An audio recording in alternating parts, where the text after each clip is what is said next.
Il fatto che Venezia sia diventata una città turistica o di moda comporta che i prezzi sono impossibili e quindi i giovani non hanno la possibilità di fare famiglia. E io una soluzione ce l'avrei: il Comune di Venezia possiede 2500 appartamenti. Io credo che il Comune di Venezia, un comune, non abbia nella propria mission l'essere possessore o proprietario di appartamenti, quindi vanno tutti piazzati sul mercato, venduti a un prezzo ovviamente che non sia di mercato, ma che non sia neanche di troppo comodo, e soprattutto che poi la vendita sia legata a non farli trasformare in B&B o turismo di rapina. Quando ho sentito che Pierangelo si candidava, non sono andato alla ricerca di altri candidati o di dire dobbiamo trovare qualcuno dei nostri per fare concorrenza.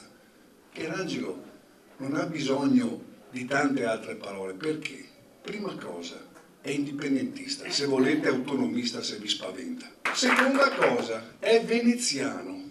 Con tutto rispetto per quelli di Santa Lucia di Piave o dintorni, per amministrare Venezia bisogna conoscere e vivere Venezia. Quando sono nato, nel 1961, 135.000 abitanti residenti.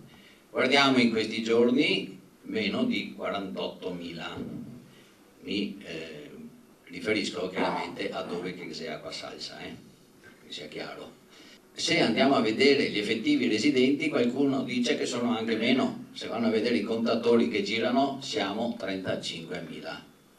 Un esodo biblico. Le dichiarazioni del presidente ANCI Veneto, Mario Conte, a proposito dei finanziamenti che sono stati concessi recentemente nel PNRR ai comuni italiani. Solo il 2,2% delle richieste fatte dai comuni veneti è stata finanziata. Il 40% delle richieste dei comuni campani. Il 55% di quelli della Calabria, il 49%, se non sbaglio, di quelli della Sicilia.